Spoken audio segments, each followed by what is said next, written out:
Source Anti-Trafficking provides opportunities and empowers sex trafficking survivors to get out of the life and not go back.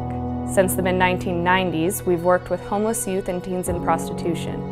In 2010, Source Anti-Trafficking was established.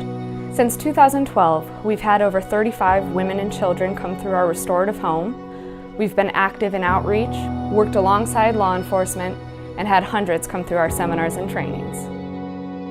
Victims of trafficking come from all walks of life, inner city, suburban, and rural, and they are often groomed at a young age.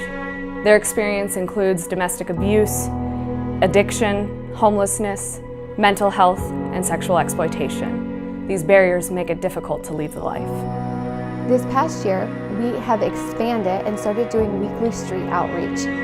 When we first started going out, women were very unwilling to trust us. They didn't know how to respond to us as we brought items like food, clothing, hygiene packs. They would often just not be interested. Now that we've had a consistent presence out on the street, we have noticed a shift. The women now will come looking for us. One specific woman has come and looked for us pretty much every week that we're out there. She comes and asks for food and hygiene items. We often have a chance to pray with her. And now she has even began calling us and has asked to be part of our advocacy program. In 2018, we were selected by law enforcement to be the Super Bowl victim resource coordinators. Large events like the Super Bowl increases sex trafficking.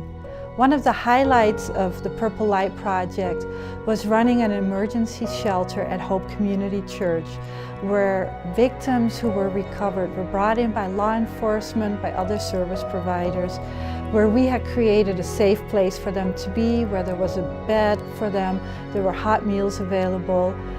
And this was all made possible by over 200 volunteers from 40 different churches who we had trained, made this all possible. It was an amazing time of seeing the church come together and communicate to the women that they care. Through our online outreach, I had the privilege of meeting a woman who, when I first contacted her, felt like she didn't have any value or any worth.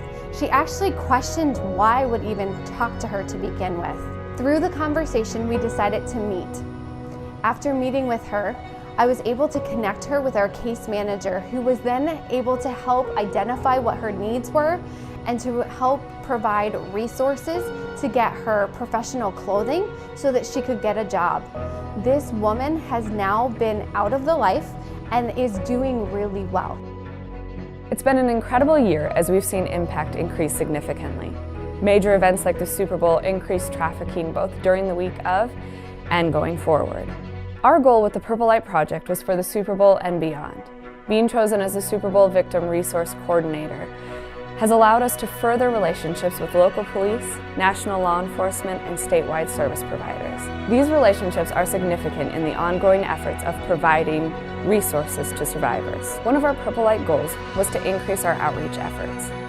Since the Super Bowl, we've been able to come in contact with more than 70 women monthly, and we continue to see this number grow. We've seen women gain trust, desire prayer, ask for resources, be involved with our advocacy program, and take steps to get out.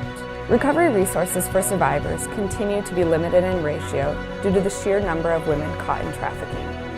Our vision is that survivors would know that they have worth and value and that opportunities to get out are personally available. With your help, we are able to continue providing opportunities and empowerment to sex trafficking survivors to get out and not go back. Thank you for your support.